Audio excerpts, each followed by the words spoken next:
오늘도 우리 주님께 묵상 기도하고 예배 드리도록 하겠습니다.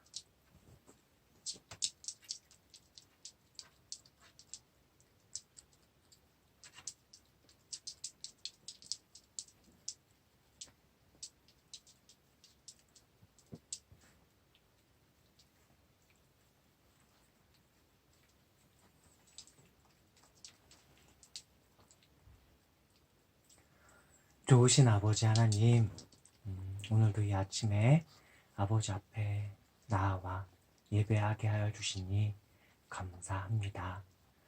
아버지, 오늘도 말씀으로 우리를 가르쳐 주시고 성령과 진리로 또한 충만하게 하여 주시옵소서. 이 시간이 또한 이 시간이 아버지를 만나 뵙는 그러한 시간이 되게 하여 주시고 아버지와 교제하는 시간이 되게 하여 주시옵소서. 부족한 저를 통해서 말씀하여 주실 때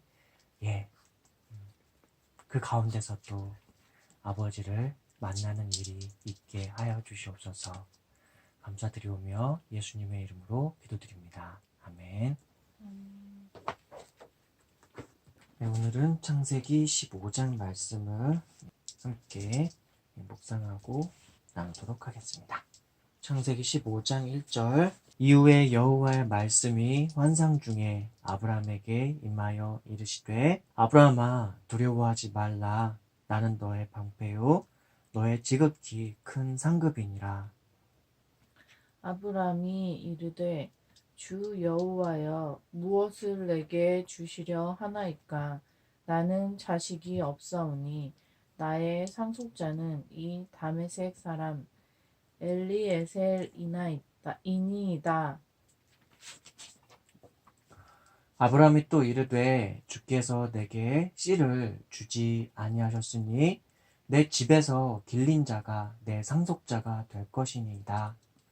여호와의 말씀이 그에게 임하여 이르시되 그 사람이 내 상속자가 아니라 네 몸에서 날 자가 네 상속자가 되리라 하시고 그를 이끌고 밖으로 나가 이르시되 하늘을 우러러 무별을 셀 수 있나 보라.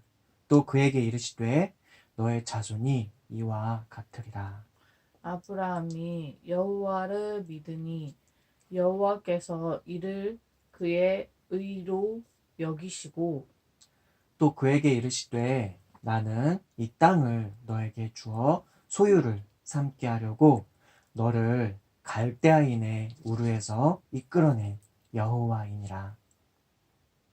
그가 이르되 주 여호와여 내가 이 땅을 소유로 받을 것을 무엇으로 알리까. 여호와께서 그에게 이르시되 나를 위하여 3년 된 암소와 3년 된 암염소와 3년 된 숫양과 산비둘기와 집비둘기 새끼를 가져올지니라. 아브라함이 그 모든 것을 가져다가 그 중간에 쪼개고 그 쪼갠 것을 마주 대하여 놓고 그 새를 쪼개지 아니하였으며 솔개가 그 사체 위에 내릴 때에는 아브라함이 쫓았더라. 해질 때에 아브라함에게 깊은 잠이 임하고 큰 흑암과 두려움이 그에게 임하였더니 여호와께서 아브라함에게 이르시되 너는 반드시 알라.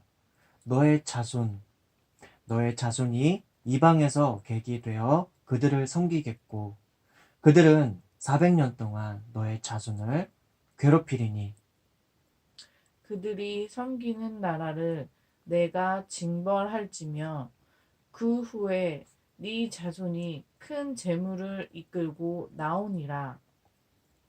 나오리라.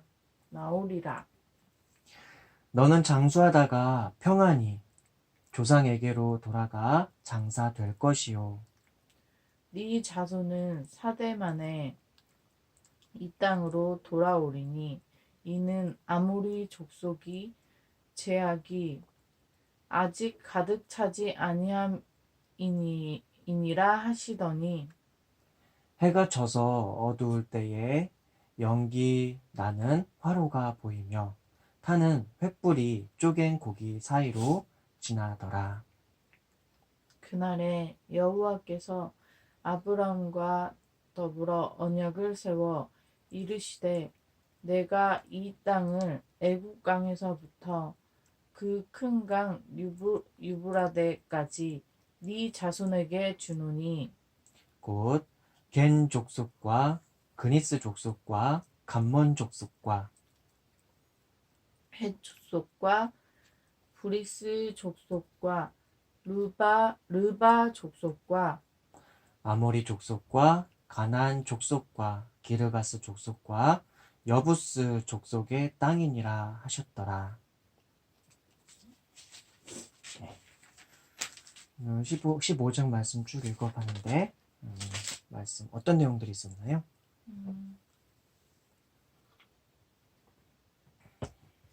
여호와 하나님께서 아브라함에게 나타나셔서 두려워하지 말라고 나는 너의 방편이라 그렇게 얘기하셨고 그리고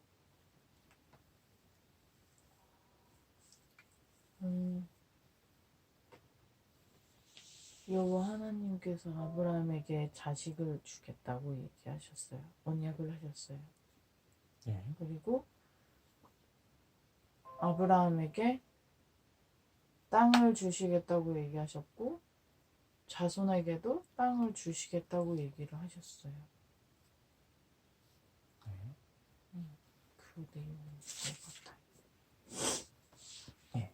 어떤 부분이 좀 마음에 와닿았어요?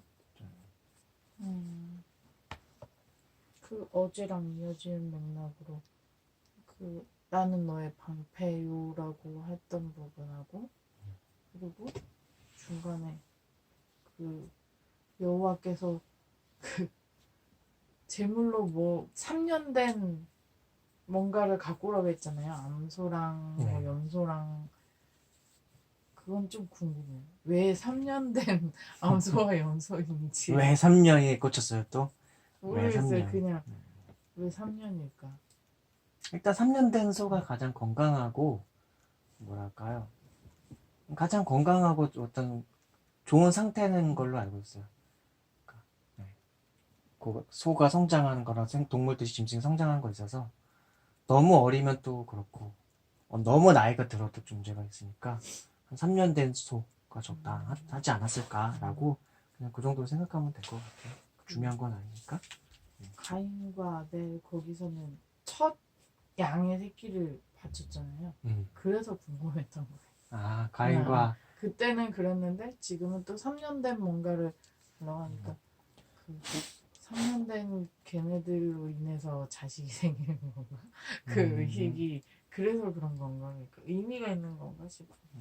가인과 아벨 때는 하나님께서 그렇게 제물 어떤 걸 드려라 했던 게 아니고 아벨이 알아서 그리고 가인도 가인이 알아서 그렇게 드렸던 것인데 그때 중요한 맥락은 그 아벨과 아벨의 제물 그리고 가인과 가인의 제물 그러니까 그 사람이 더 중요했던 부분이 있었어요. 하나님께 드리는 그 제사에 있어서 그 사람과 그 사람의 삶이 어떤 삶이었는가가 상당히 중요한 맥락이 있었고 지금은 이거는 주님께서 하나님께서 아브라함에게 제사를 어떻게 보면은 이제 제사라기보다도 지금 일단은 이따 다시 설명할 건데 좀 이따 설명할게요. 이거는 지금 그냥 이것만 설명은 또 다 건너뛰게 돼가지고 좀 이따 설명을 해드릴게요. 15장 1절부터 한번 우리 살펴보도록 하겠습니다.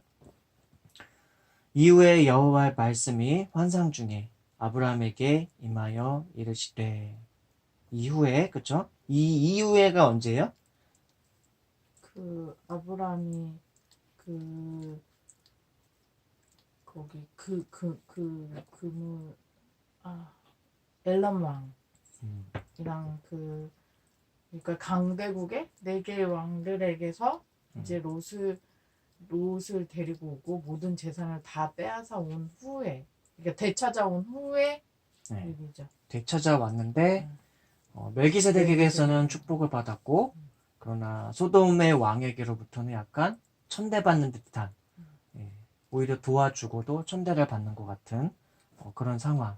그리고 또 중요한 맥락이 그 강대국으로부터 어쨌든 롯을 구출해 왔고, 그리고 그러면서 강대국하고 싸워야 했고, 예, 그쵸? 그리고 그 전투에서 이겼어요. 이기고 돌아왔지만 그 강대국이 다시 돌아올지도 모르고 다시 돌아와서 자신을 칠지도 모르는 어떤 두려움의 상황도 있을 수도 있고, 근심과 걱정이 될 수도 있고, 그 강대국과의 싸움을 다시 또 혹시 더 준비해야 되는 상황은 아닌 것인지, 그런 많은 부분들이 우려가 될 수도 있는 상황. 그리고 또 지금 갈대아 우르와 하란으로부터 그 고향을 떠나서 온 지 대략 그래도 한 8, 9년 이상 정도가 지났는데도 아직 하나님께서는 아브라함의 후손 중에서 후손을 번성케 해주시고 자식도 있게 해주실 것이고 셀 수 없을 만큼 그 자손을 번성시킬 거라고, 번성하게 해주실 거라고 약속해 주셨지만 정작 아브라함은 자식이 없던 상황. 그 두 가지가 되게 약간 마음의 걱정이라던가 근심이라던가 그런 상황이었을 거예요. 이제 그런 상황에서 하나님께서 이제 15장 1절에서 이렇게 나타나셔서 말씀해 주시는 거죠. 이제 환상 중에라고 했어요. 환상 중에. 이후에 여호와의 말씀이 환상 중에, 그전까지는 그냥 나타나셨다는 표현을 썼는데 이번엔 환상 중에, 이거 어떻게 보면 꿈이라고도 볼 수 있을 것 같지만 꿈보다는 좀 더, 꿈은 제가 우리 마누님한테 예전에 꿈에 대해서 좀 이런저런 얘기를 많이 해드렸었는데, 꿈이라고 하는 것은 무의식이, 그러니까 어떤 심리학적, 정신학적인 면에서 본다면, 그리고 저의 독창적인 약간 이론까지 덧붙여서 이거를 전 한 15년 동안 생각을 해요. 15년이 아니죠. 한 3년 정도 동안 예전에 18살, 19살 때 프로이트의 정신분석학자라고 해야 되나? 그 프로이트의 정신분석학, 그리고 꿈의 해석인가? 그 책을 18살, 19살 때 재밌게 막 보고서 막 친구들 꿈 해석해주고 너의 무의식은 자아는 어떻고 막 그런 걸 막 얘기를 해주면서 다니면서부터 저희 한 23년 동안 제가 그 이론을 구축하면서 나름대로 저만의 독창적인 그 꿈과 자아, 무의식 뭐 그런 것들을 생각을 해오면서 어느 정도 정립됐을 때가 저 나름대로는 한 26살에서 29살 정도쯤에 이 꿈에 대해서는 나름대로 저만의 좀 이론을 갖춘 게 있어요. 이 꿈에 대해서도 얘기를 해드리자면 많은 얘기를 해드릴 수 있는데, 일단은 가장 간단하게 정의를 늘 내려드렸던 부분이 있었죠. 우리 마늘님이 종종 예전에 결혼생활 초기라던가 예전에 그 보면 가위를 눌린다던가 악몽을 꾼다던가 뭐 그런 거 있을 때마다 제가 늘 얘기해드렸던 걸 거예요. 그쵸?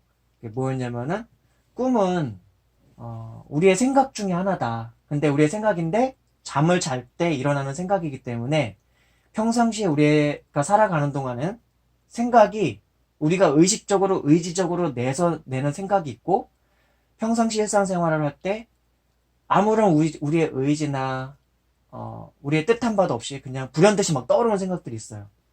내 의지랑 상관없이 막 불현듯이 떠올라. 그게 좋은 생각이든 나쁜 생각이든 기쁜 생각이든 기대나 희망에 관한 생각이든 걱정과 근심과 염려와 스트레스에 관한 생각이든 누군가에 대한 안 좋은 생각이든 누군가에 대한 좋은 생각이든 나에 대한 좋은 생각이든 나에 대한 안 좋은 생각이든 세상에 대한 좋은 생각이든 세상에 대한 안 좋은 생각이든 일과 관련된 생각이든 일과 관련되지 않은 생각이든 수많은 여러 가지 다양한 잡념, 의지적인 생각, 여러 가지 다양한 생각들이 있는데 그런 것들이 불현듯 떠오르기도 하고 내 의지적으로도 생각을 하기도 한다는 것이 우리가 자아가 깨어 있을 때 일어나는 생각이라는 것이죠. 근데 꿈이라는 것은 뭐냐면은 우리가 잠들었을 때라는 거는 우리의 의지라던가 의식이라던가 자의식이라는 것이 이제 휴식을 취하는 순간이죠. 그럼 의지가 거의 감퇴가 되고 우리의 자아도조차도 쭉 쉬면서 우리의 뇌는 우리가 그동안 생각하고, 이 뇌라는 게 단순히 눈으로 보고 경험하고 한 것만 생각을 정리하는 게 아니라 우리의 생각 속에서 아까도 얘기했지만 깨어 있을 동안 일어났던 수많은 잡념, 생각, 공부했던 거, 익혔던 거, 그 많은 생각들이 다시 자는 동안에 그게 기억 속에서 다시 정리가 되기 시작해요. 그러면 평상시 일상생활에서 자아의식이 깨었을 때 불현듯이 떠오르는 어떤 잡념이라던가 불안감이라던가 그런 것들은 우리가 의지를 내기에 따라서 이건 떨쳐버리자 하는 생각 딱 떨쳐버리고 그 생각을 정리하고 다시 내가 생각하고 싶은 것만 생각할 수가 있어요. 근데 꿈이라는 것은 내 의지가 약해져 있고 의식이 약해져 있었기 때문에 불현듯이 생각이 떠오르는 생각이 내가 자의식이 꿈속에서 잠을 자면서 의식이 약해져 있고 의지가 약해져 있을 때 떠오르는 생각이 불안한 생각이고 두려운 생각이고 내가 평소에 걱정하고 막 그런 생각이 떠오를 때는 그게 여러 가지 이미지화된 상태로 나에게 다가와서 그게 공포감이라던가 두려움이라던가 어떤 내 의지가 더욱이 잠잘 때는 의지가 약하기 때문에 의지를 떨쳐내고 싶은데 잘 안 떨쳐지는 상태까지 가는 거예요. 그게 극대화가 되면 이제 가위 눌리는 현상으로 가는 것이고 그리고 악몽으로 가는 것이고 공포에 짓눌리기도 하는 것이죠. 근데 의지가 강한 평소에 희망적이고 긍정적이고 낙천적이면서도 그러면서도 걱정 근심에 대해서는 내가 의지적으로 강하게 물리치겠다는 의지를 갖고 잠자기 전부터 그렇게 마음을 가진 사람은 그 꿈속에서조차도 그것들을 극복하고 이겨낼 수 있는 것이죠. 그건 저의 경험적으로도 수년간의 경험적으로도 제가 극복해왔던 부분들이고 어린 시절 때 특별히 저는 어린 시절 때 저도 초등학교 5, 6학년 정도쯤에 중학교 2학년 때 교회를 제가 할머님이 권사님이셔서 어렸을 때부터 원래 예수님을 믿기 믿었는데 한 유치원 때인가 초등학교 1학년 때부터 교회 안 나가다가 중학교 2학년 때부터 다시 교회를 나갔거든요. 근데 한 4, 5, 6학년 중학교 1학년 때까지 제가 악몽을 많이 꿨어요. 막 뱀이 막 방 안에 드글드글하고 막 걸어다니는데 막 아파트 예전에 어렸을 때 아파트 살았는데 아파트 뒤쪽에 막 뱀이 막 바글바글한데 막 쫓기는 상황에서 그 길을 막 걸어가야 되고 막 여러 가지 꿈들 되게 악몽들 많이 꿨었거든요. 네. 근데 그때 나중에 중학교 2학년 때 교회 다니면서 내가 꿈에 대해서 내가 이 뱀에 대해서 내가 한번 싸워서 이겨야 되겠다 해가지고 꿈에서 혹시라도 뱀을 만나면 내가 이 뱀 자식들을 손을 징그러서 못 잡고 무서워서 못 잡고 두려워서 못 잡고 막 싸우지 못했던 애들인데 이제 뱀이 보이면 내가 칼을 갑자기 뽑아내서라도 막 베고 막 싸우고 해야 되겠다는데 진짜 이겨냈거든요. 그거 말고도 되게 여러 가지 이상한 어렸을 때 봤었던 뭐 전설의 고향 막 귀신 공포 영화 막 그런 것들을 나도 모르게 보고 듣고 그리고 뭐 귀신 얘기들 어렸을 때 들었던 어른들로부터 들었던 책으로부터 봤던 그런 귀신에 관한 많은 얘기들 이런 것들이 이미지화돼서 꿈속에서 나타나는 것이었죠. 근데 그런 것들을 이기겠다 하니까 마음을 강하게 먹으니까 그다음부터는 그런 꿈이 나타나도 실제로 이겨버렸고 그 다음부터는 그런 꿈이 나타나도 어쨌든 극복하고 두려워하지 않고 그리고 나중에 궁극적으로 그런 꿈 자체를 잘 안 꾸게 됐어요. 나중에 제가 다른 일터라던가 그런 곳에서 보면 가위 눌리는 사람들도 많이 보고 그 얘기도 듣고 그리고 정신적으로 약간 다중인격이라던가 그런 것도 좀 있는 사람들 좀 만나봤었고 그랬는데 우리 정신과 우리 마음이 그렇다는 거예요. 근데 이제 꿈이라는 것이 우리가 의지가 대단히 약해져 있을 때 어떤 우리의 생각과 우리의 의지가 그리고 우리의 뇌 속에서 활동해서 일어나는 그 살아있는 어떤 상상까지도 가미된 생각이라는 것이 그냥 상상체로 불현듯이 떠오르는 그런 상태에서 내가 의지가 되게 약한 상태에서 끌려다니는 상태 혹은 내가 의지가 강하면 거기서 꿈속에서 자유롭게 여행을 할 수도 있어요. 나는 그런 걸 좀 누리기도 했었거든요. 예수님을 알게 되고 회심하고 난 이후에도 좋은 꿈 꾸면 그 꿈은 계속 이어가고 싶은 거야. 꿈속에서도 내가 꿈인 줄 알아. 그 꿈속에서 되게 장구한 세월을 사는데 꿈이라는 게 얼마나 신기하고 우리 인간의 세포가 얼마나 신기한 건지 꿈속에서는 막 5년, 6년, 10년을 살았는데 10년이 아니지. 한 거의 막 100년을 사는 경우도 있어요. 꿈속에서. 혹은 세대에서 세대를 거쳐 시간 여행을 하는 경우도 있어요. 꿈속에서 막. 그냥 나의 상상 속에서.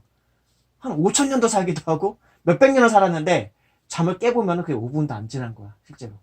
그게 뭔 상황이냐면 내가 잠을 한번 깼다가 5분만 더 자야지 하고 잠자는 상황에서 그 5분 동안에 장구한 세월의 역사를 그 꿈속에서 살아낸 거예요. 근데 그걸로 미루어 봤을 때 우리의 뇌라던가 우리의 신경세포의 속도라던가 활동력이라는 게 얼마나 빠른지 제가 뭐 그런 게 빛의 속도보다 느리지만 1초에 지구를 7바퀴 반을 돌 만큼의 속도가 빛의 속도인 것인데 그것보다는 느리지만 어쨌든 어마어마하게 빠른 우리의 신경세포들의 활동인데 꿈속에서는 이 신경세포들이 우리의 생각과 이 뇌 활동에 있어서 어마어마한 만큼의 활동을 하니까 시간의 상대성이라고 해야 될까? 5분이라는 시간 동안에 막 수백 년에서 수년의 시간도 살 수 있고 5분이라는 시간 동안에 막 한 달을 살 수가 있고 꿈속에서는 한 달이란 막 장구한 막 드라마 스토리가 막 나오기도 하고 그래서 꿈속에서 생각대로 얘는 이 꿈을 내가 그래서 이용하고 싶어가지고 어떤 기억이라던가 어떤 이해라던가 어떤 내가 묵상하고 싶은 주제라던가 깨닫고 싶은 주제에 대해서 꿈속에서 생각을 하면 더 좋을 것 같아서 꿈을 활용해서 내가 뭔가를 생각을 하고 묵상을 하고 말씀을 묵상하고 하려는 적도 있었어요. 예전에 말씀도 있었고 이제 예수님을 알기 전에는 어떤 공부하는 학습법과 관련해가지고 그런 걸 활용하려고 한 적도 있었어요. 예전에 아무튼 그래요. 근데 지금 이 15장 1절에서 나오는 이 환상 중에는 단순한 우리의 이런 상상이라던가, 의식적인 생각이라던가, 우리 자아로부터 나온 그런 상상적인 생각이 아니라는 거죠. 이 환상 중에는 잠자있을 때라고 또 말하기가 애매하고, 그게 정확히 정황이 안 나왔거든요. 아브라함이 잠을 자고 있다고가 아니라 그냥 환상 중이에요. 그러니까 의식은 깨어있고, 그럼에도 불구하고 초자연적인 현상으로서의 어떤 지각할 만한 상황, 우리의 그 어떤 오감으로든지, 아브라함의 그 오감으로든지, 이성을 넘어선 그런 상황 중에서 지각이 깨어있어서 뇌와 인식과 영과 마음이 다 깨어있는 상황에서 하나님께서 아브라함에게 임하여 주셨다라는 의미로 보시면 될 것 같아요. 근데 그게 어떤 상황인지 정확하게 추측할 수 없어요. 되게 다양하게 하나님께서는 우리에게 임재하실 수 있고 나타나실 수 있고 말씀하실 수 있는 그런 하나님이시기 때문에, 영이신 하나님이시기 때문에 성경 속에서 곳곳 종종 표현되는 하나님께서 나타나셨다, 그리고 하나님께서 말씀하셨다, 그리고 하나님께서 환상 중에, 그리고 또 꿈을 통해서도 말씀하시는 경우도 있거든요. 그런 것들이, 근데 정확하게 어떠한 상황, 어떠한 정황 중에서 그렇게 하셨는지는 우리는 정확하게 이 상황을 본 것도 아니고 같이 있었던 것도 아니기 때문에 뭐라고 정확하게 지칭할 수는 없어요. 그러나 이 환상 중에가 이제 그렇게 그냥 의식에 깨어 있음 속에서 아브라함이 충분히 인지할 수 있는 상황 속에서, 그러나 하나님의 임재가 전적으로 임하는 것들을 누릴 수 있는 상황에서, 느낄 수 있는 상황에서, 지각할 수 있는 상황에서라는 표현이라는 거, 대충 이제 느낌이 오죠? 그 꿈과 우리가 느끼는 평소에 그런 우리가 상상해서 생각으로 만들어낸, 내가 의지가 있든 없든 간에 문득문득 일어나는 생각적인 그런 어떤 상상 같은 그런 현상은 아니라는 거죠. 타자로부터, 내가 아닌 타자적 존재로부터 비롯되는 그런 환상이라는 것이죠. 자, 이후에 여호와의 말씀이, 이 환상이라는 표현은 나중에 신약 성경에서 또 요한계시록에서 또 사도 요한이 이제 하나님께로부터 받기도 하고, 또 다니엘서라던가 그런 데서도 그렇고, 선지자들이 종종 이런 환상 중에 하나님께서 어떤 계시라던가 미래에 관한 일들이라던가 어떤 진리에 관한 어떤 내용들을 말씀하실 때 종종 사용하시는 방식입니다. 이후에 여호와의 말씀이 환상 중에 아브라함에게 임하여 이르시되, 아브라함아 두려워하지 말라. 나는 너의 방패요 너의 지극히 큰 상급이니라. 하나님께, 그리고 이걸 또 다르게 얘기하면은, 나는 너를 보호하는 자이고 나는 너에게 상줄 자이니라. 이렇게 이해해도 돼요? 현대어 성경에는 그렇게, 난 너에게 상 줄 거다, 이제 그런 의미로도 그렇게 번역이 되어 있는데, 아브라함아 두려워하지 말라. 나는 너의 방패요 너의 지극히 큰 상급이니라. 이 방패라는 말은 아브라함을 보호해 주시고 아브라함을 지켜주시는 그런 분이시라는 거죠. 그건 이전에 바로 전날에 우리가 말씀을 나눌 때 멜기세덱을 통해서 아브라함이 전투에서 이기게 하신 분이 바로 하나님이라는 것을, 멜기세덱이 하나님의 제사장이었던, 하나님의 사람이었던 멜기세덱을 통해서 확인된 바였죠. 그러나 그럼에도 불구하고 하나님께서 다시 확언해 주시는 거죠. 확증해 주시는 것이고, 그리고 하나님 자신이 또 다시 나는 너에게 지극히 큰 상급이니라. 내가 너한테 큰 상이다. 그리고 난 너에게 상을 줄 거다. 라는 의미로 이렇게 말씀해 주시고 계시는데, 그때 이제 아브라함이 말하는 거죠. 아브라함을 고향으로부터 이끌어내신 후에 한 8, 9년 정도가 흐른 상황에서 아브라함이 얘기를 하고 있는 상황이에요. 아브라함이 이를 때, 주 여호와여 무엇을 내게 주시려 하나이까? 나는 자식이 없사오니 나의 상속자는 이 다메섹 사람 엘리에셀이니이다. 어떻게 보면 하나님한테 약간 추궁하는 거랑 비슷해요. 하나님을 믿고서 신뢰하고서 자신의 모든 것들을 걸고서 가나안 땅에 왔어요. 근데 가나안 땅에 처음 와서 겪었던 일이 뭐였죠? 가나안 땅의 기근을 경험했었죠. 하나님 믿고 왔는데, 그래서 이집트 갔어요. 이집트에 가서는 자기 아내를 빼앗기는 수모도 당했었고, 그럼에도 불구하고 거기에선 또 하나님께서 놀랍게 섭리해 주시고 역사해 주셔서 더 큰 재산과 가산들을 더 얻게 돼서, 그리고 아내도 다시 되찾고 돌아와서 왔죠, 가나안 땅에. 근데 또 다시 일어난 것은 자기 조카 롯이 강대국의 그 왕들로부터 데려가는데 그걸 구출해낸 그 사건들이 있었고, 전쟁이 일어나는 그런 사건들이 있었고, 인생 여정이 사실은 고단하고 힘든 것이죠. 우리 인생 중에서 단 한 번이라도 그런 전투를 경험한다고 생각을 해봐요. 얼마나 고단하고 힘들겠어요. 그러나 그때 시대는 그런 것들이 또한 어떻게 보면 자연스러운 하나의 삶 중에서 적어도 인생 중에서 적어도 몇 번은 겪었을 게 너무나도 당연한 것 같은 그런 시대였긴 하거든요. 그나마 우리 같은 경우는 민정이나 저 같은 경우는 우리는 6.25 사변이 이 땅 한반도 가운데 있었음에도 불구하고 저희 어머니나 우리 부모님 세대는 그거를 거의 겪었던 그 직후의 세대라거나 내 아버지 같은 그걸 겪었던 세대고 제 어머니는 그걸 겪은 이후의 세대시니까 어머니 나이가 57년생이니까 아버지 나이는 근데 42년생이거든요. 그러니까 아버지는 그걸 겪었던 세대, 엄마는 그걸 겪고 난 다음의 세대이셨는데 우리는 아직 그거를 전쟁을 경험하진 않았죠. 앞으로도 겪지 않기를 바라는데 인류의 세대 중에서 실제로 전쟁을 겪지 않고 살아간 세대가 알고 보니까 제가 역사를 살펴보니까 은근히 드물더라고요. 전쟁이 그만큼 인류 가운데서 많았었어요. 이 조선, 우리 대한민국이라고 하는 그 이전에는 일제 침략 속에서 일제 식민 치하를 경험했었고 조선 왕조 시대 때 500년의 기간이 있었는데 그 후반 때는 또 일본이라던가 또 중국으로부터 여러 가지 좀 어려운 공경의 상황에 처하기도 했었고 그다음 우리나라는 그나마 조선 왕조 500년이라고 하는 뭐 그런 기간이 있긴 한데 저 유럽이라던가 중국의 역사라던가 미국도 마찬가지고 미국이라는 나라가 생겨난 지 뭐 2, 300년밖에 안 된 나라니까 아직.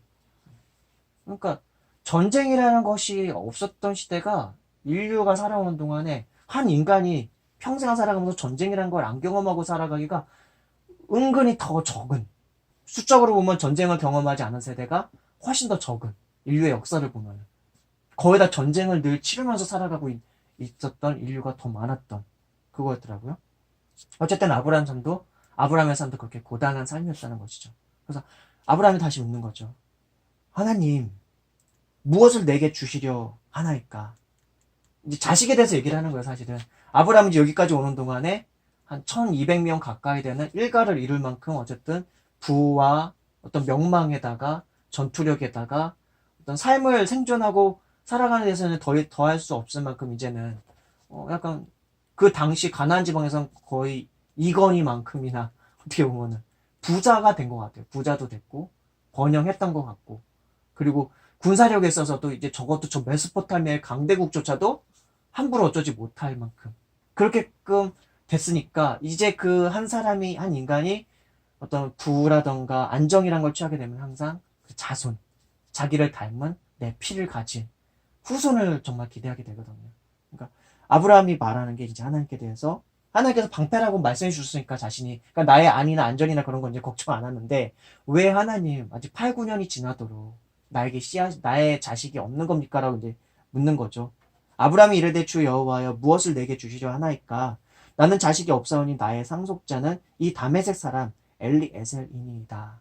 되게 충직하고 비서 같고 지배인과 같은 사람, 어떤 총괄 비서 같은, 총괄 지배인과 같은, 총괄 집사와 같은, 아브라함의 대행자와 같은 충직한 종, 혹은 충직한 어떤 직원이라고 해야 될까요?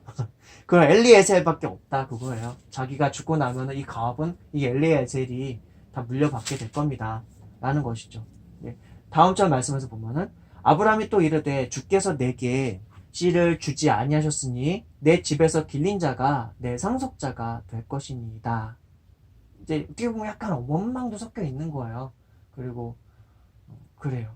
그런 상황에서 이제 다시 하나님께서 여호와의 말씀이 그에게 임하여 이르시되 그 사람이 너의 상속자가 아니라 너의 몸속에서 날 자가 너의 상속자가 되리라 하시고 너의 몸에서 분명히 아브라함의 씨에서 아브라함에게서 나온 그 씨에서 태어날 사람이 아브라함의 상속자가 될 거라고 말씀하셨습니다. 하나님께서. 그리고 이제 그 다음에도 그를 어떻게든 이끌어셔서 5절 말씀 아브라함을 이끌고 밖으로 나가 이르시되 하늘을 우러러 무별을 셀 수 있나 보라. 또 그에게 이르시되 너의 자손이 이와 같으리라. 전에는 티끌을 비유로 해서 말씀해 주셨는데 근데 이제는 저 하늘의 별들을 보여줘. 그때 지금의 우리가 생각하는 이런 별이 아니에요. 우린 서울에서 이 경기권에서 하늘을 딱 밤에 바라보면은 별이 잘 안 보이잖아요. 근데 제가 되게 한 중학교 2학년 어렸을 때만 해도 저 시골 쪽에 수련회라던가 저 시골집에 내려가게 되면은 저 청주가 시골인데 어렸을 때 뭐 그런데 내려가서 밤하늘 보거나 아니면 수련회 같은 데 가서 지방 쪽에 내려가가지고 밤하늘 보면은 별이 무수하게 많았거든요. 근데 지금은 지방에 내려가도 사실 별 보기가 그렇게 쉽지는 않은데 저 정거리 법칙에서 나오는 그 김병만이 나가는 그런 섬지방이라든가 그런 정말 현대의 이런 조명 시설이 없는 데 가서 깜깜한 데 가서 보면 여전히 별이 되게 쏟아지듯이 진짜 별이 많거든요. 쏟아질 듯이 진짜 별이 많거든요. 별이 셀 수 없을 만큼 많아요. 진짜로. 근데 그걸 보여주면서 하나님께서 되게 낭만적으로 어떻게 보면은 다시 한번 낭만적으로 하나님께서 아브라함에게 말씀해 주셨죠. 처음엔 약간 원망 어린 말로 하나님께 약간 따져 물었을 수도 있어요. 아브라함이 약간 좀 자신에게 나타나신 분이 신인 존재인 것은 맞는 거고, 그리고 자신의 삶 속에서 이집트에서도 건져주셨고, 이집트에서도 아내를 다시 되찾게 해주셨고, 거기서 재산을 증식하게 해주셨고, 그리고 메소포타미아의 강대국의 그 네 왕들로부터 롯을 구출하는 과정에서도 하나님께서 함께 해주셔서 그 전투에서도 이기게 해주셨고, 그런 걸 경험함과 동시에 그러면 나에게 나타나셨던 그 신, 그 하나님은 강하고 능한 엘로힘적 하나님이실 텐데 그것에 대한 믿음은 있는데 왜 나에게 신은 더 이상 나에게 자식을 주시지 않는가에 대한 어떤 의혹은 있었을 거예요. 그러나 이제 그것에 대해서 꿍 하고 있는 게 아니라 하나님께 묻고 따져 물었다는 것이죠. 그러니까 일단 이것도 되게 중요해요. 이것도 교훈 중에 하나예요. 우리가 하나님 앞에서 그리스도인으로 살아갈 때 그리스도 예수님을 믿고 하나님의 백성으로서 하나님 나라에 소유된 백성으로서 이 죄와 악이 가득한 많은 이 땅에서 살아갈 때에 많은 난제들이 부딪혀요. 여러 가지 어려움들을 겪게 되는데 세상 사람들은 여러 가지 이유로 우리를 너의 하나님은 존재하느냐 안 하느냐부터 시작해가지고 너의 하나님은 이기적인 하나님이다부터 시작해가지고 우리가 믿고 있는 그 하나님을 왜곡시키고 또한 존재도 부정하게 만들고 그리고 세상과 우리 안에 있는 죄성과 그리고 사단이라고 하는 존재는 하나님과 우리 사이를 늘 어긋나도록 하는 어떤 하나님께 대한 불신을 갖도록 하게 하는 왜곡된 이미지를 갖게 하는 많은 여러 유혹을 우리 안으로부터 우리 스스로도 죄성으로 인해서 늘 그런 것들을 갖게 되는 경향이 있는데 그때 우리가 할 것은 다른 게 아니라 하나님께 따져 묻는 거예요. 이렇게 생각할 수도 있죠. 어떤 사람들은 아니 전능하고 강하시고 능하신 그 하나님께 어떻게 우리가 감히 이 피조물인 우리가 따져 물을 수 있느냐. 근데 그게 아니에요. 구약 성경 전반적으로도 그렇고 신약 성경에서도 마찬가지고 하나님께 따져 묻는 거는 나쁜 게 아니에요.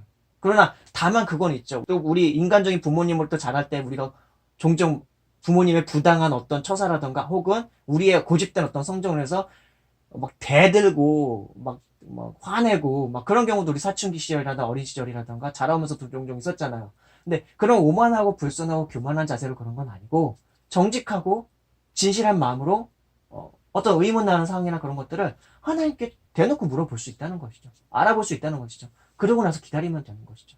하나님은 절대로 억지로 강요라던가 억지로 강압적으로라던가 우리의 인생길을 그렇게 우리와 함께 하시는 분이 아니고 우리 로봇처럼 기계적으로 따다다다닥 입력해 놓는다 그렇게 끌어가시는 우리를 그냥 끌어가시 그렇게 무슨 짐승을 코를 꿰가지고 이렇게 막 소를 코를 꿰가지고 억지로 끌고 가듯이 그렇게 막 부리는 그런 분이 아니고 인격적인 아버지시란 말이에요.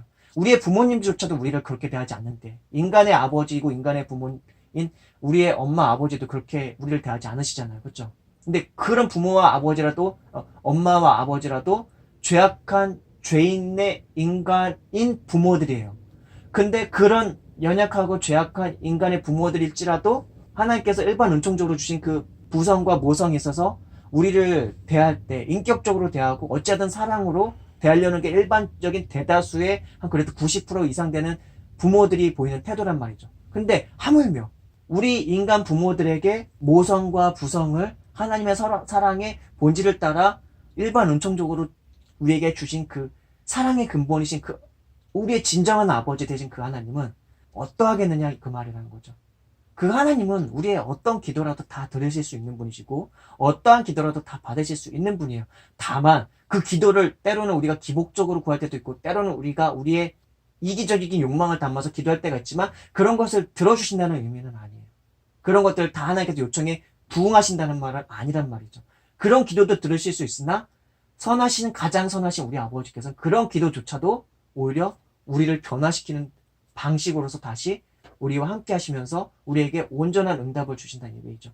그의 삶의 과정과 섭리와 경륜과 그 인생 속에서 하나님께서는 응답하세요. 어떤 방식으로든지.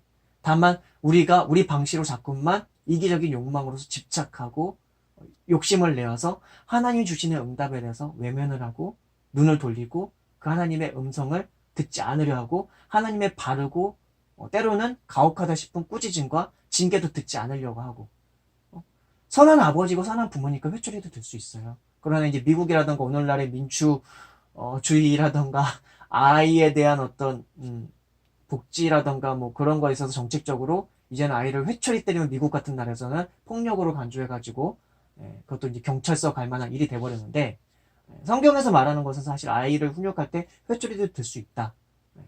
인간이 워낙 악하게 태어나고 악하게 여러 가지 바탕으로 여러 가지로 자라가면서도 그 부모 말을 잘 안 들으려고 하는 기질들이 되게 많기 때문에 그 부모가 현명하고 지혜롭고 선하고 사랑과 온전한 인격을 가진 부모라고 한다면 오히려 지혜롭게 선용해서 회초리도 들 수 있다. 그거거든요.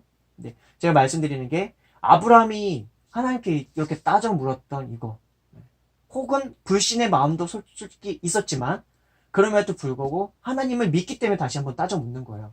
그분께 대해서 신뢰가 없다면 그분께 따져 물을 일도 없죠. 애초에 포기를 해버리죠. 주님 안 믿을래요. 힘들어요. 그렇게 하고 그냥 거절해보고 당신의 존재도 그냥 안 믿을래요. 그럴 수도 있는데 그게 아니라 하나님께서 주신 그 약속을 믿기 때문에 오히려 더 다시 물어보고 되물을 수 있었다는 거죠. 그러니까 기도의 자세에 있어서 우리는 어떠한 자세로든지 주님께 나아갈 수 있다.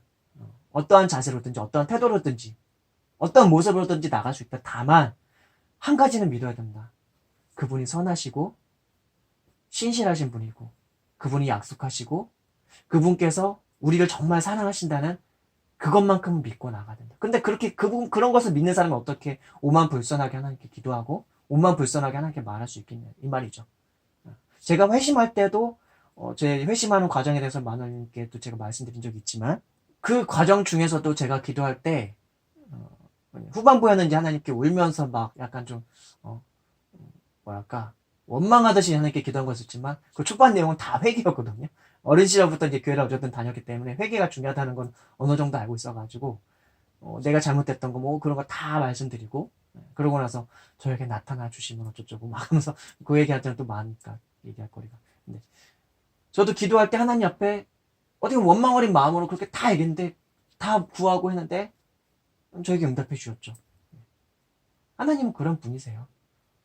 다만 우리가 눈이 어둡고 우리가 죄와 악과 우리의 욕망과 우리의 아직과 우리 집착이 어두워서 우리가 듣고 싶은 방식으로 하나님을 들으려고 하고 우리가 찾고 싶은 방식으로 하나님을 찾으려고 하고 우리에게 오시는 하나님은 선하시고 거룩하시고 진실하시고 사랑이 많으시고 하나님의 절대적인 의의 기준으로서 가지고 계신 그분의 의로서 가지고 계신 그분께서 우리에게 다가오시는 것인데 그분은 그분의 방식대로만 응답하실 수가 있는 것이고 그분의 방식대로 우리에게 어떤 섭리하실 수 있는 것인데 우리는 자꾸 우리 방식대로 뭔가를 요청을 해요.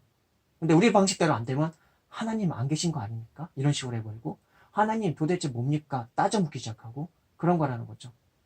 아브라함에게 자식을 약속해 주셨지만 하나님의 계획이 있으셨어요. 계획이 있으셨단 말이죠. 그리고 그 계획에 따라서 아브라함이 자식을 궁극적으로 갖게 되는 건 지금 이때로부터도 한 13년 뒤에 나중에 이삭이라고 하는 자식을 갖게 돼요.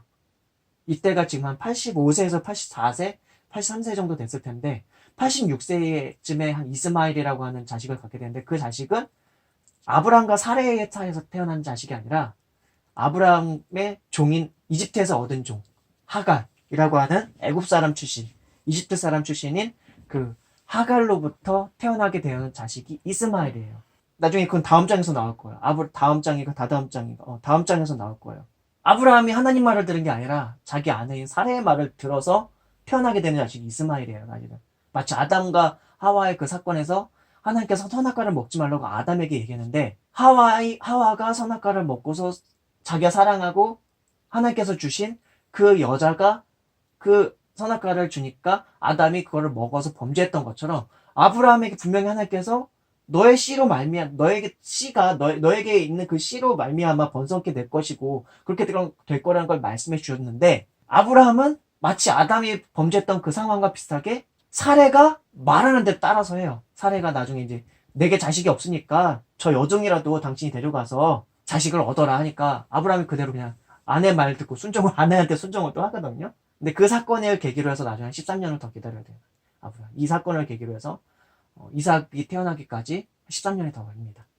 그러니까 하나님의 선하신 계획과 그 섭리와 과정이 있다는 것이죠. 근데 그 과정이 뭐냐면은 우리로 하여금 하나님을 온전히 알게 하고, 그리고 우리로 하여금 이 죄와 악이 가득한 이 세상에서 태어나서 자라가는 동안 겪게 되는 과정 중에서 우리의 성장 과정 중에서 그릇되고 왜곡된 잘못된 하나님의 형상과 모양이 많이 파괴가 되고 어긋나고 왜곡된 그런 인간성이라고 하는 것이 하나님과의 어떤 신뢰의 관계 속에서 하나님을 믿고 살아가는 가운데서 인간이 성장하도록 하는 과정, 그 성장하는 과정 중에서는 하나님을 온전히 신뢰하는 과정과 하나님을 온전히 알아가게 하는 그 과정이 같이 필연적으로 따라온다는 것이죠. 아브라함이 하나님을 알아가는, 그리고 하나님과의 관계 속에서 성숙해져가는 그 과정들을 만들어 가시는 과정 중에 있다는 거예요.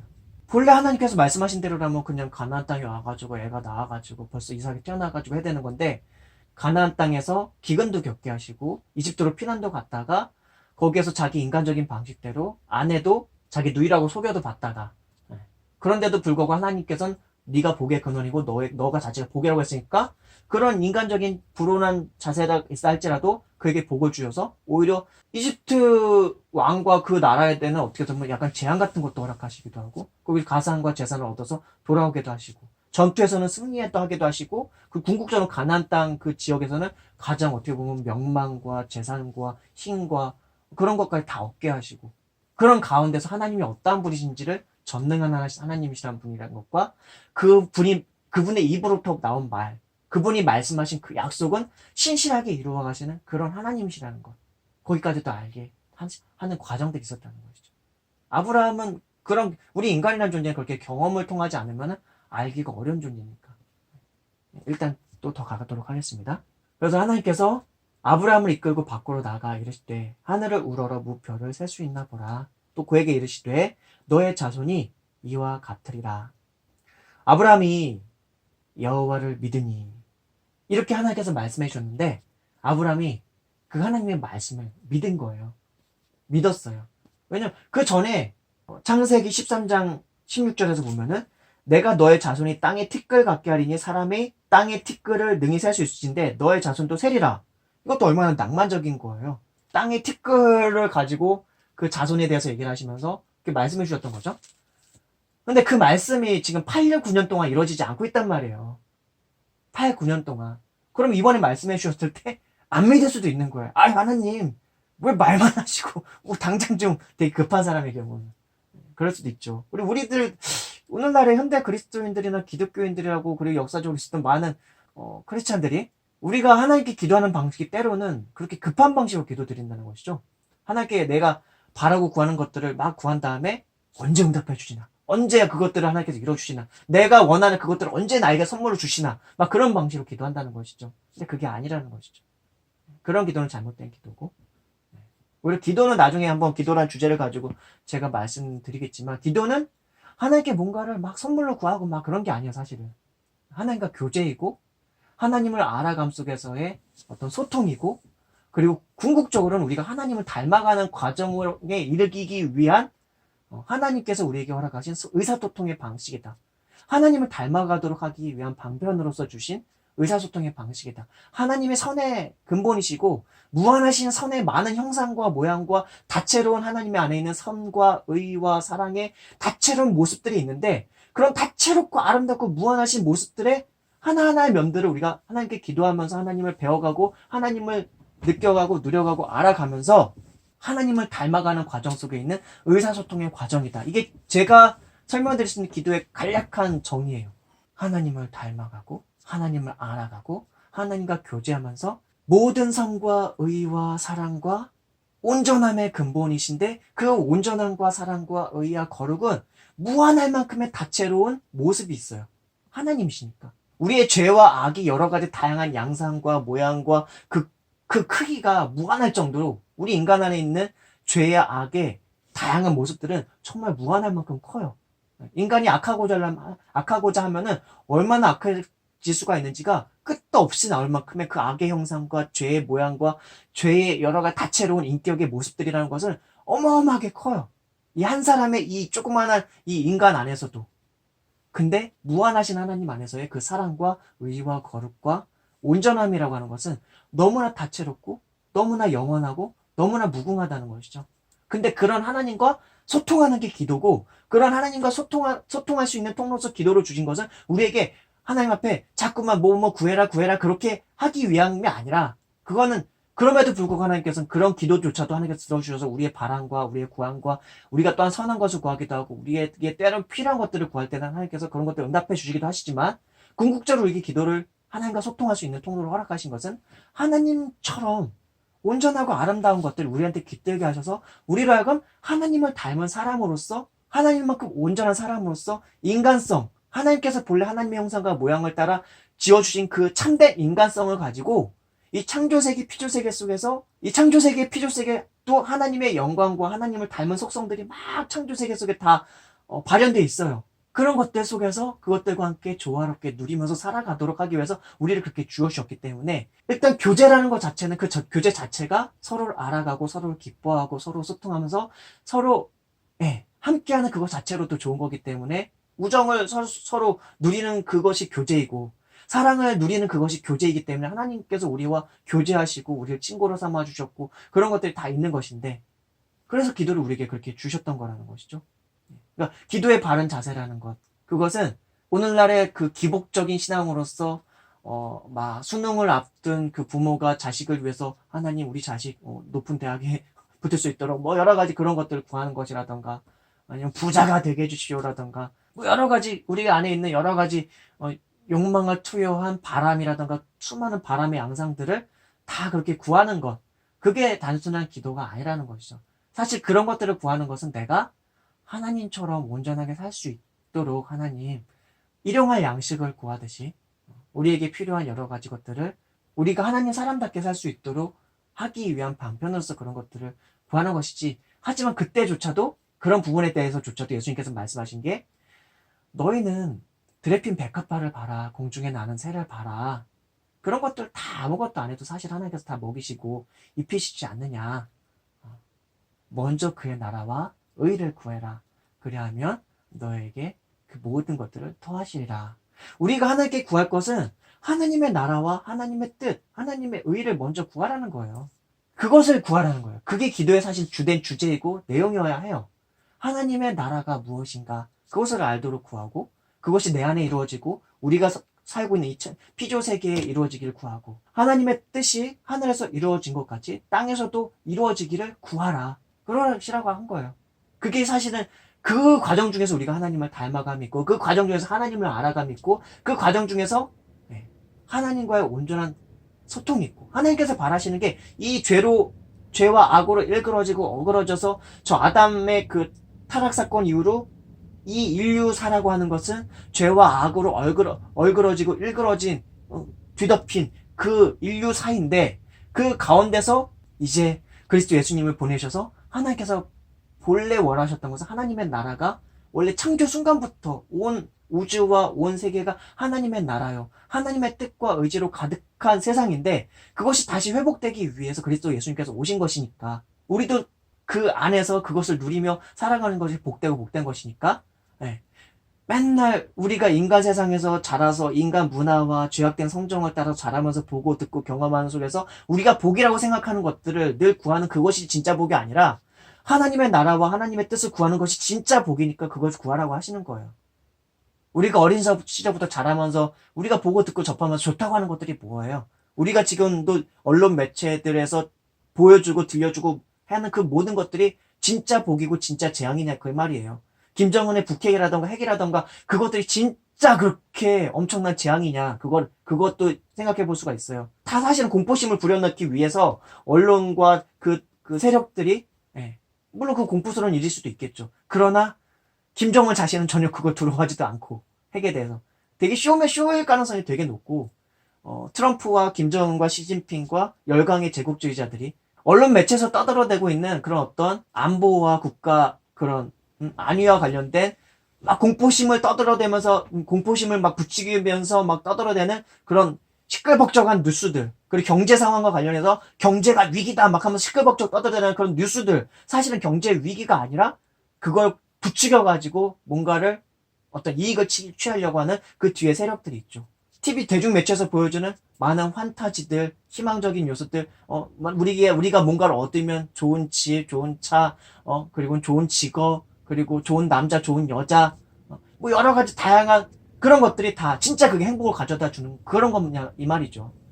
다 환상이고 판타지죠. 인간들이 만들어낸 허영이고 인간들이 만들어낸 상상의 그냥 창작물인 것이죠.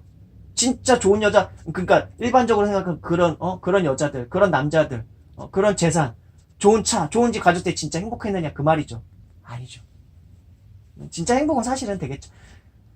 행복의 가장 간단하게 정의를 내리자면은 내가 생각한 것보다 내가 생각한 것보다 약간만 더 크게 뭔가를 누릴 수 있으면 그게 되게 행복한 뭔가가 돼요. 간단하게 정의를 내리자면 내가 어떤 만족할 만한 상황들을 내가 상정해 놓은 어떤 그 크기가 있어요.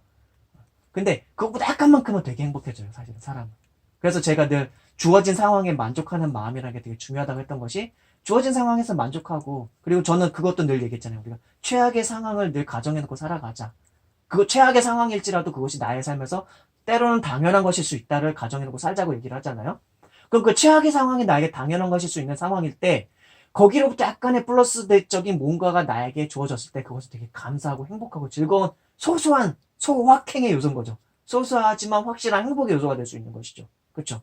근데 대중 매체라던가 우리가 보고 듣고 접하는 많은 교육적 가정에서 자라가면서 부모로부터 들었던 너는 커서 어떻게 살아가면 행복할 거라고 들었던 그 많은 얘기들. 그리고 TV나 뉴스라던가 드라마라던가 영화라던가 어떤 시사 방송이라던가 예능 방송에서 떠들어대고 있는 그런 어떤 행복의 거리나 즐거움의 거리들이 과연 진짜 인간이 영혼의 본질 속으로부터 느껴지는 그 행복을 누리게 할 수 있는 그런 것인가? 잠깐의 유인을 잠깐의 웃음이나 잠깐의 재미를 줄 수 있을지 모르지만 인간의 영혼의 본질로부터 누릴 수 있게 하는 참된 행복을 만끽할 수 있게 하는 것인가? 근데 그런 것들은 본질적으로 하나님께로부터 오는 거라는 것이죠. 참된 행복의 요소들이라는 것은.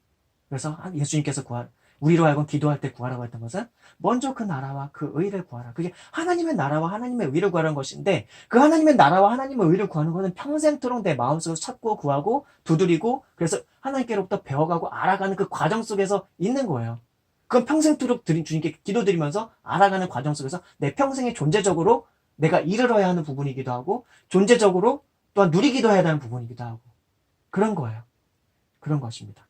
그리스도 예수님 안에서 우리는 그분을 통해서 포도나무요 생명나무이신 그분 안에서 영생이요 진리요 길이요 생명이신 그분 안에서 구원이신 그분 안에서 그분을 믿을 때 그분의 안에 있는 그분을 통해서 우리와 연결되시는 영이신 무한하신 그 하나님 속으로 우리는 그리스도 예수님을 통해서 들어가게 되고 그게 요한복음에 말하고 있는 바예요.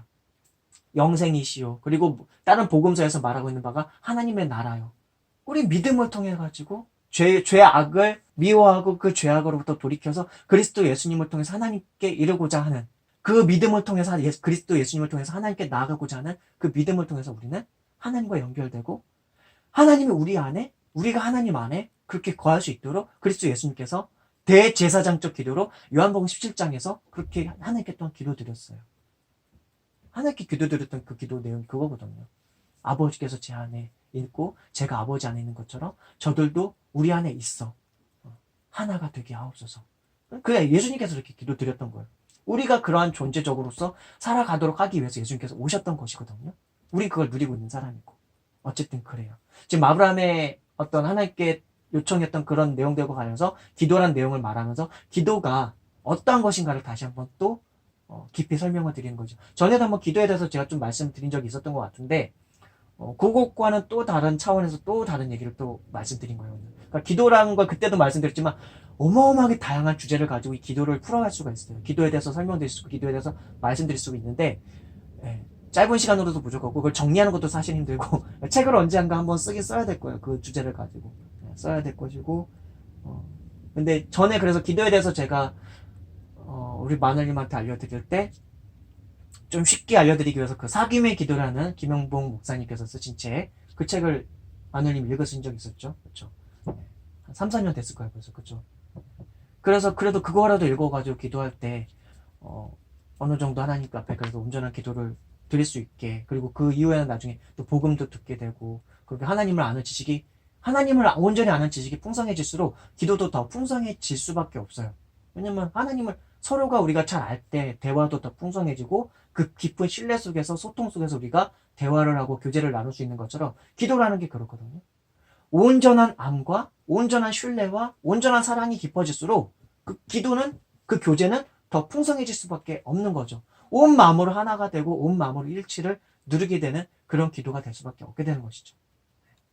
그런 기도를 우리가 누릴 수 있으면 좋을 것 같아요. 그러니까 기도는 전 요즘 되게 노력하고 있는 것 중에 하나가, 아침에 잠자고 깨었을 때도 그렇고, 전에도 주일날이 일요일이었나 토요일날도 마누님께서 일어났는데 제가 이런 적 있었잖아요. 그때 밤이었는지 아침이었는지, 밤이었던 것 같다.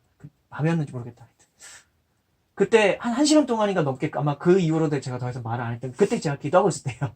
그냥 아무 말 않고 그냥 눈 감고 하나님 앞에서 어떤 내용들을 가지고 깊이 그 부분들을 하나님과 함께 생각하면서 그 부분들을 가지고 내 생각을 정리하면서, 하나님 이런 것이지요, 이런 것이요 하면서 기도를 막 하고 있을 때였던 거예요.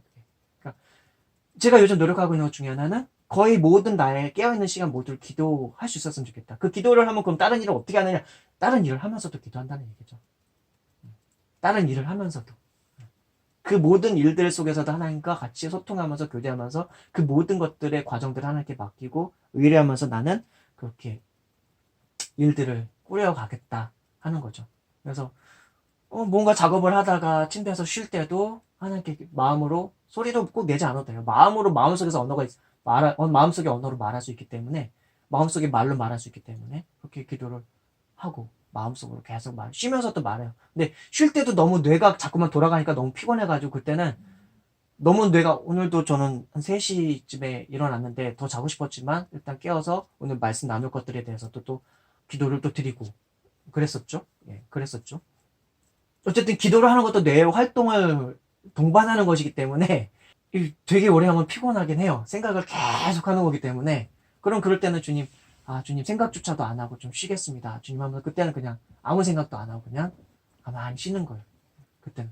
다만 그럼에도 불구하고 생각이 떠올라. 우리 인간의 뇌라고 하는 것은, 우리의 생각이라는 것은 문득문득 떠오르는 그런 것들이 자연스럽게 일어나는 그런 것들이 있어요. 어쨌든 그래요. 그래서 제가 요즘 바라는 것 중에 하나는, 거의 모든 대부분의 시간을 늘 무의식적으로든지 의식적으로든지 마음의 언어로든지 그리고 나의 삶의 행동 과정들까지도 기도가 될 수 있으면 좋겠다 싶어서 그걸 전 노력을 하고 있습니다.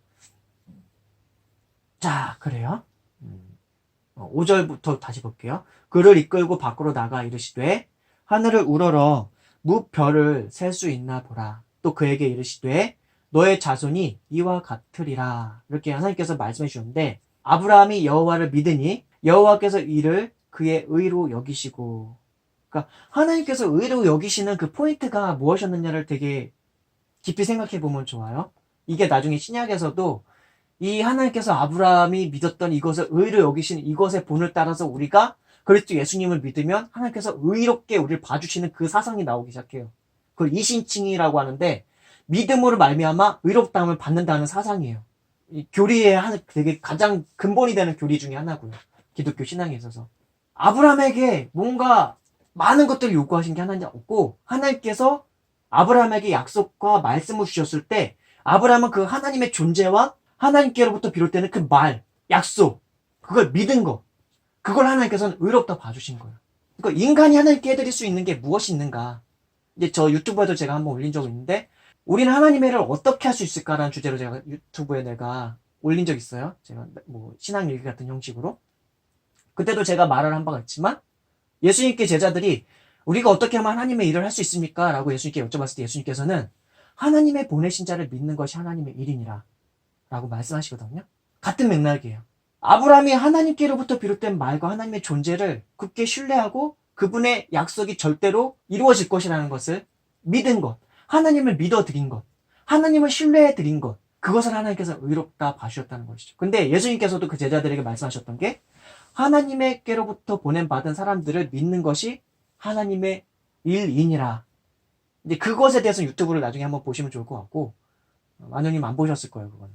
그걸 한번 보면 좋을 것 같고, 왜냐면 그거 자체가 또 긴 내용이라서 예, 그것도 신약에서 나오는 그 내용들과 에피소드와 여러 가지 다양한 일들을 또 제가 짧게 그래도 그거 다던데 한 10분, 20분인가? 그 정도밖에 안 걸릴 거예요.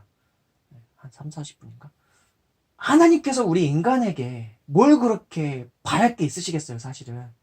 가령 어마어마한 부자이고 모든 걸 다 갖춘 부모가 그 자식을 낳았는데 그 자식한테 바라는 건 뭐가 있을까요? 일단 착하고 바르게 살아가는 거겠죠. 근데 그 자식과 부모와의 관계에 있어서 바라는 건 뭐가 있을까요? 그 자식한테 야, 너 나한테 뭐 많은 것 좀 사줘. 선물 줘. 뭐 그러겠냐고요. 그런 게 아니라 그 부모를 좋은 사람으로 봐주는 거. 그 부모는 진짜 좋은 사람이기도 하고. 그러니까 그 좋은 부모가 자신이 좋은 부모인 거를 알아봐 주는 것. 그리고 그 부모를 신뢰하고 좋아하고 사랑하는 것. 그걸 기대하는 게 그 선한 부모가 자신이 낳은 자식한테. 그래서 그 부모는 더 이상 뭐 필요한 게 없는 부모야. 그런 사람에게서 그 자식한테 뭘 그렇게 바랄 게 있겠냐면. 다른 거 없어요. 그 자식의 마음을 바라는 거죠. 신뢰를 바라고 좋아함을 바라고 그리고 그 자기가 선한 부모일수록 나의 선함이 어떠한지를 또한 알아보고 그 자식도 그렇게 닮아갔으면 좋겠는 거. 그런 걸 바라겠죠. 하나님은 모자란 게 없으신 분이시거든요. 뭐 하나를 더 우리가 하나님께 하나님 제 자동차 드릴게요 한다고 하나님께서 그 자동차 타고 다니시겠냔 말이에요. 하나님 앞에 제가 가진 집 드릴게요 한다고 그 집에 거하시겠냔 말이에요. 이 온 우주가 하나님께서 지으신 처소인데 하나님께서 돈이 부족하시겠어요? 재물이 부족하시겠어요? 소 한 마리 잡는 거 그 소가 뭐가 그렇게 하나님 앞에 의미가 있기에 그 재물 같은 거 그 헌재 같은 거 드는 게 하나님 앞에 무슨 의미가 있기에 그런 거 다 하나님 앞에서 그렇게 큰 의미 없거든요. 하나님께서 사람에게 바라신 것은 자신을 신뢰하는 것, 나를 믿어주는 것, 그리고 하나님이 얼마만큼 좋은 분이라는 걸 알아보는 것. 근데 그 알아보는 것이 하나님 잘난 척하기 위해서 내가 좋은 사람이고 내가 선한 존재이고 내 안에 있는 선에 있는 많은 것들을 바라봐 주길 바라고 그런 것들이 아니라 하나님 잘난 척하기 위해서 그런 게 아니라 하나님 안에 있는 선의 아름다운 다채로운 그 모든 양상들을 이해하고 알아보고 인식하고 깨달을 때 인간이 그런 것들을 닮아가고 그런 존재성으로 우리가 인간이 살아갈 수 있고 그런 존재성이 되면서 인간이 지복의 행복을 누릴 수 있기 때문에 하나님께서 그걸 기대하시는 거죠. 아브라함이 하나님께서 그 약속하신 그 약속을 마음 깊이 믿은 것 같아요. 그러니까 하나님께서 아브라함이 저 믿을게요 막 그런 표현도 없거든요. 근데 아브라함이 여호와를 믿으니 라고 해서 그냥 아브라함이 믿겨지게 된 상태를 딱 객관적인 서술로 이렇게 해놓고 여호와께서 이를 그의 의로 보시고 여기시고 의라는 것을 우리가 일반적으로 생각할 때 뭐 바름, 공정함 뭐 그런 걸로 생각하지만 이 성경에서 구약 성경에서 나오는 이 의의 개념이라는 것이 거의 그런 거라고 보는데 관계 속으로의 수용, 관계 속으로의 어떤 수용, 받아들여짐 그렇게 이해를 하면 된다고 합니다. 히브리어 원화상. 하나님과 아브라함이 맺은 그 관계성에 있어서 이제 아브라함이 하나님을 신뢰하니까 하나님과의 관계와 소통이 그 이제 온전하게 정립이 된다는 그런 의미의 의예요. 그런 의예요. 단순히 이게 아브라함이 하나님을 믿으니까 아브라함아 이제 네가 바르다, 옳다, 정의롭다, 공의롭다 그런 개념이 아니라 아브라함이 하나님을 신뢰하고 믿으니까 이 아브라함과 하나님 사이, 원래 인간이 죄악해서 하나님과 더 이상 관계가 어긋나 있는 상태잖아요, 사실은. 그래서 죄악한 인류 가운데서 아브라함이라고 하는 한 사람을 택해서 이제 믿음의 본이 돼가지고 아브라함의 씨로부터 비롯되는 그 많은 번성하게 된 사람들 중에서 예수 그리스도께서 오셔서 궁극적으로 예수 그리스도를 통해서 모든 민족과 모든 사람들이 하나님께로부터 구원을 받게 되고 영생을 얻게 되고 하나님의 나라가 되는 그러한 사건이 일어나는 것이잖아요. 근데 그 한 사람 아브라함, 인류의 죄악한 사람 중에서 그 한 사람 아브라함이 하나님과의 관계 속으로 온전히 수용이 된다. 하나님과의 관계가 온전히 정립이 되게 되는 하나님과의 관계가 온전히 성립되게 되는 그런 관계 속의 의를 말하는 거예요. 왜? 12장에서 창세기 12장에서 아브라함을 처음 불러주실 때에 12장 3절에서 이렇게 나오거든요. 너를 축복하는 자에게는 내가 복을 내리고 너를 저주하는 자에게는 내가 저주를 하리니 땅의 모든 족속이 너로 말미암아 복을 얻을 것이라 하신지라. 땅의 모든 족속이 너로 말미암아 복을 얻을 것이라 하신지라. 아브라함을 부르실 때 이미 아브라함의 씨로 태어나게 되는 그리스도 예수, 믿음의 후손으로서의 그 번성을 충만케 이루실 그 예수 그리스도를 이미 하나님께서는 다 마음속에 두시고 아브라함을 부르시는 사건이거든요. 근데 아브라함이 하나님을 믿으니 여호와를 믿으니 여호와께서 이를 그의 의로 여기시고 우리가 하나님을 온전히 믿는 것, 하나님을 온전히 신뢰해드리는 게 하나님과의 관계에 있어서의 가장 기초적이고 가장 기본적이고 가장 중요한 거예요. 히브리서에서는 그래서 히브리서 11장 6절에서 믿음이 없이는 하나님을 기쁘시게 하지 못하나니 하나님께 나아가는 자는 반드시 그가 계신 것과 또한 그가 자기를 찾는 자들에게 상 주시는 이심을 믿어야 할지니라. 그가 계신 것과 자기를 찾는 자에게 상 주시는 이심을 믿어야 할지니라. 우리가 믿음의 가장 바탕이 그거예요. 가장 기본적으로 늘 생각할 게, 내가 하나님께 나아가는 것은 하나님 그분이 존재하시는 것과 그분께 나아가면 하나님께 상 주시는 분이라는 것을 일단 믿고 깔고 가라는 거예요. 그분이 상 주신다는 거. 어떻게 보면 이게 되게 기복적인 신앙으로 갈 수도 있겠지만, 일단 하나님이 그렇게 좋으신 하나님이라는 걸 일단 믿고 하나님 앞에 나아가라는 거예요. 기도할 때도, 하나님 앞에 설 때도, 우리 마음이 하나님 앞에 늘 놓일 때도, 우리 하나님은 늘 우리 좌우편에 언제든지 우리 안에서 함께 하시는 분이니까 우리 마음을 하나님 앞에 놓고 하나님과 함께 하기만 하면 되는 건데, 그렇게 할 때는 언제나 그분이 존재하시는 것과 그분이 계신 것과 내 앞에 계신 것과 그분 앞에 나오면 하나님께서 항상 우리 즐거워하시고 좋아하시고 기뻐하신다는 것, 상 주신다는 의미가 우리에게 뭘 선물로 주신다는 의미도 있지만 우리를 즐거워하시고 기뻐하시고 우리가 하나님 앞에 서는 것을 너무나 좋아하시는 하나님이라는 걸 믿고 나오라는 거예요. 그게 너무 중요한 거죠. 하나님을 믿는다는 것, 신뢰한다는 의미에 대해서 깊이 생각해야 돼요. 깊이. 이 한 가지 의미만 있는 게 아니라 이 안에 정말 많은 의미들이 있거든요. 그래요. 그래서 아브라함이 여호와를 믿으니 여호와께서 이를 그의 의로 여기시고 또 그에게 이르시되 나는 이 땅을 너에게 주어 소유를 삼게 하려고 너를 갈대아인의 우르에서 이끌어낸 여호와이니라. 다시 한번 확인해 주시죠.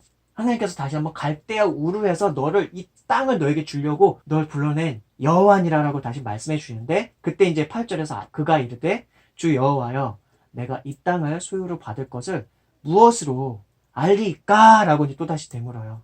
근데 이것은 이제 불신앙적인 자세가 아니라 그때 고대 근동 지방에서 관습적으로 있어 왔던, 그리고 어떻게 보면 성행하고 있었던 사람과 사람과의 약속을 확증하는 어떤 표징 같은 것들을 구하는 거예요. 그 다음 내용이 이제 뭐 3년 된 암수와 3년 된 암염수와 3년 된 수장, 산비둘기와 집비둘기 새끼 뭐 이런 것도 나오는데, 요건 내일 우리가 예배드릴 때 나누도록 하겠습니다. 민정이가 기도하고 제가 기도하고 예배 마치도록 하겠습니다.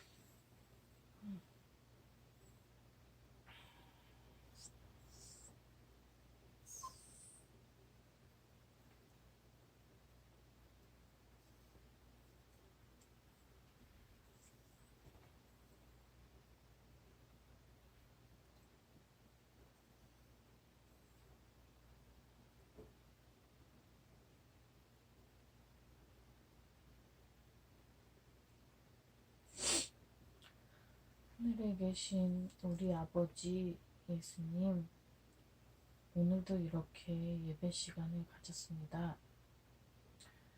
오늘 성경에서 주신 말씀은 아브라함에게 많은 언약을 해주셨습니다.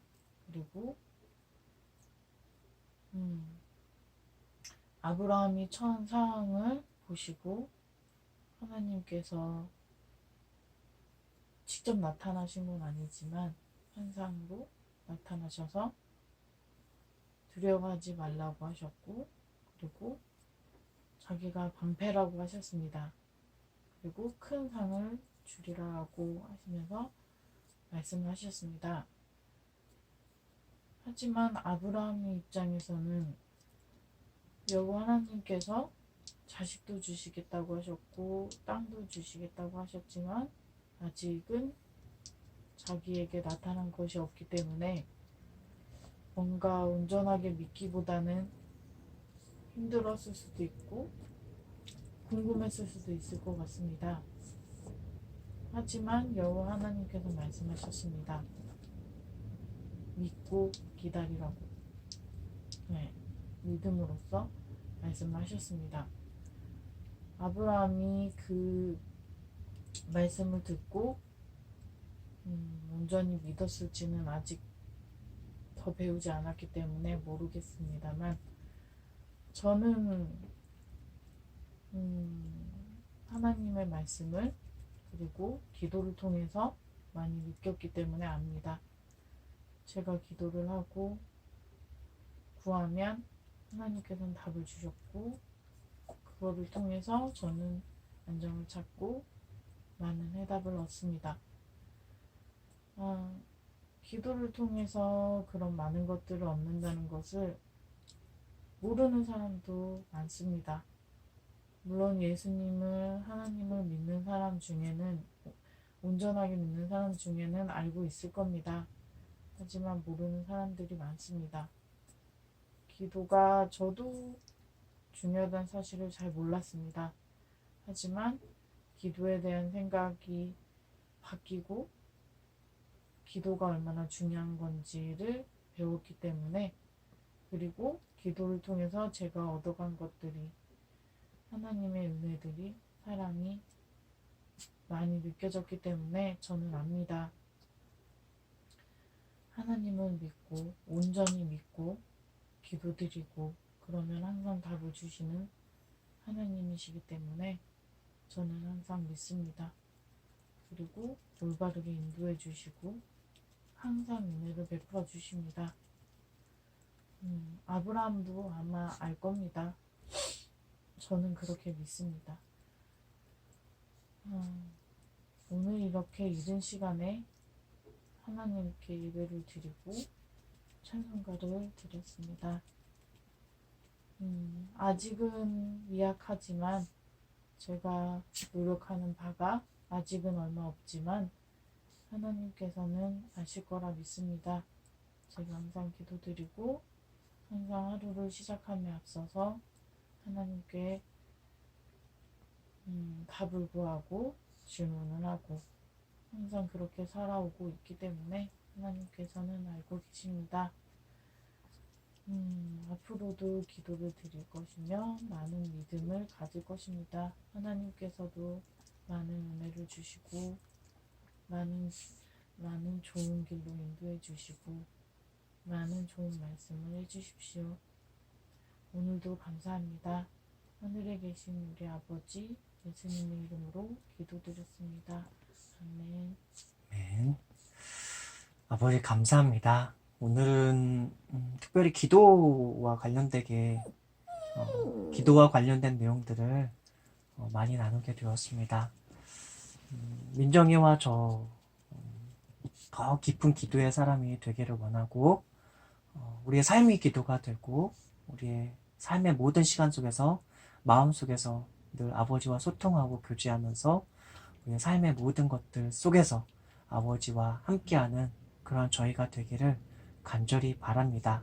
요즘 제가 바라고 있는 것 중에 하나가 깨어있으나 안 깨어있으나 일을 하나 쉬나 어떤 상황에서도 좀 마음속에서 늘 아버지와 소통하고 교제하면서 늘 항상 기도하는 사람이 되고자 하는데 아버지 이끌어주시고 인도해주시고 민정이도 더욱 아버지께 민감하고 아버지와 소통하면서 매일매일 하루의 삶 속에서 아버지를 배워가고 알아가고 닮아가면서 또한 말씀을 통해서 아버지를 더 배워가고 알아가면서 우리가 그리스도 예수님의 장성한 분량에 이르기까지 자라가도록 하여 주시옵소서.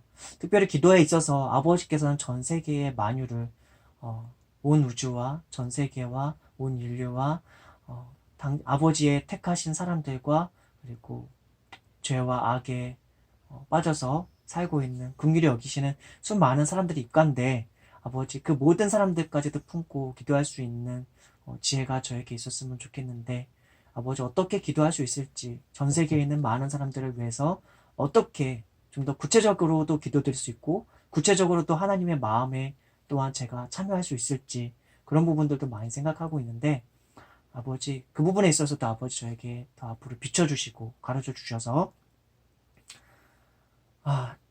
이 지구촌이라고 하는 이 작디 작은 이 지구에 있는 전 세계에 있는 수많은 사람들을 위해서도 이제 제가 예수님처럼 예수님의 우리들을 향하신 사랑의 마음을 따라 기도하는 그 본을 따라서 제가 기도를 배우고 싶은데 아버지 가르쳐 주시고 앞으로 쉴 때마다 앞으로 계속 제가 뉴스라던가 매체들을 통해서 보는 세계에 관한 소식들을 접할 때마다 제가 보는 어떤 여러 가지 뉴스와 소식을 접할 때마다 아버지께 기도하고 싶은데 아버지께서 바라시고 원하시는 많은 것들을 저에게 가르쳐 주시고 그 아버지의 마음을 따라서 제가 기도하는 것을 또한 배우게 하여 주시옵소서. 또한 저희 예배가 유튜브를 통해서 공개되고 있기 때문에 본래 은밀한 중에 기도하라고 하셨던 예수님의 말씀을처럼 제가 기도는 늘 그렇게 기도하고 있사오나 이 예배 중에는 저희가 이렇게 드러내놓고 기도하고 있사온데 그럼에도 불구하고 저희의 이 기도를 들어주시고 그리고 유튜브를 통해서 저희의 예배를 보는 사람들 중에 예수님을 믿지 않는 분들이 있다면 예수님에 대해서 알아보고 찾고 구하고 성경을 읽고 하는 시간을 꼭 갖도록 하여 주시고 그들이 각지 처해진 그 처소에서 아버지 앞에 기도하며 나올 때 아버지 그들에게 응답하여 주시고 아버지의 존재를 나타내 주시고 아브라함을 불러주시고 복 주신 것처럼 그들에게도 구원과 은혜와 죄사함과 죄로부터의 돌이킴과 또한 성령의 선물을 예수님과 성령과 그리고 아버지와 영원히 하나 되어서 살아가는 그 은혜와 구원을 저들에게 허락하여 주시고 성경으로 인도하여 주셔서 그리스도 예수님을 더욱 깊이 알아가며 하나님의 나라와 아버지의 뜻을 배워가며 자라가며 그렇게 삶을 살 수 있는 그 길을 이 유튜브의 시청자들에게도 허락하여 주시기를 아버지께 구합니다. 우리 예배 중에 앞으로도 늘 함께해 주시고 언제나 함께해 주실 것 또한 믿습니다. 시간이 얼마 없어서 아버지 기도는 이만 맺고요. 이따가 또 계속 기도할게요. 주님 감사드리오며 오늘 하루 그리고 앞으로의 또 모든 생애 동안도 우리와 함께 하옵소서. 이후의 시간도 아버지와 함께 하겠습니다. 예수님의 이름으로 기도드렸습니다. 아멘.